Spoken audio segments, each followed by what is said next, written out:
Hello ဆန်နီပါဆန်နီဒီနေ့လိုင်းလီစိန်တိုင်းရဲ့ step party ပွဲအတွက်မိတ်ကလေးသွားပြင်ပေးမှာပဲဖြစ်ပါတယ်။ PC မှာတင်တန်းတူတူတက်ခဲ့တဲ့တငယ်ချင်းနေနဲ့သွားပြင်ပေးမှာပါ။ Hair do လုပ်တဲ့သူကလုံးမိတ်ကလေးနဲ့သူကလိမ့်ပေါ့နော်။ဆန်နီကတော့ဒီနေ့3ယောက်လိမ့်ပေးမှာပါ။ဒါကတော့ပထမဦးဆုံးပြင်ပေးနေတဲ့ညီမလေးပေါ့နော်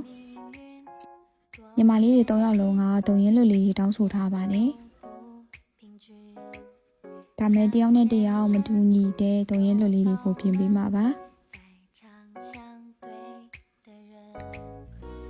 ခုကတော့ပထမဦးဆုံးညီမလေးပြီးသွားပါပြီမပြင်ခင်အားရုပ်နဲ့ပြင်ပြီးတဲ့ရုပ်ကတော်တော်လေးကိုကွာသွားပါတယ်အရန်လာပါတယ်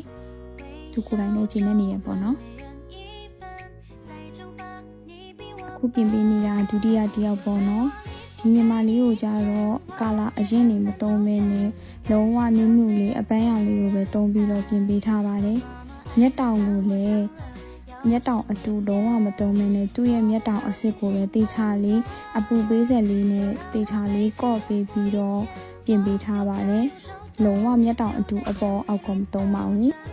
final look ကလည်းတော်တော်လေးကိုလှပါတယ်ရုပ်လေးလည်းတော်တော်ပြောင်းသွားပါတယ်ဒါလေးကတော့နောက်ဆုံးတစ်ယောက်ပါဒီညီမလေးလည်းအရန်ချစ်ဖို့ကောင်းနေသူ့ကိုလည်းကာလာအနူလေးအပန်းရောင်လေးပဲသုံးပေးထားရေပေါ့နော်အရှိရညီမလေးနဲ့အပန်းရောင်ချင်းတူပေမဲ့လွတ်ကလေးကွဲအောင်လို့မို့လို့ဒီမျက်တောင်လေးတွေကိုမှသူ့ကိုအသေးစိတ်ပေါ့နော်တေချာလေးတက်ပေးထားတယ်လွတ်လေးကွဲသွားအောင်လို့မျက်တောင်လေးကိုမတူညီရဲ့မျက်တောင်လေးတက်ပေးထားရေပေါ့နော်အရန်လာပါတယ်ပြင်နေရင်မိတ်ကပ်ပစ္စည်းတွေပျောက်တာလည်းမပြောနဲ့ကြည့်အောင်အပုံလိုက်ကြီးပြင်လိုက်ချလိုက်ပြင်လိုက်ချလိုက်နဲ့အဲ့လိုခုတော့ဆန်နီက3ယောက်ပြင်ပြီးသွားပါပြီမမမင်းကြီးတို့ကလည်းဟဲဒူလုပ်ပြီးသွားပါပြီ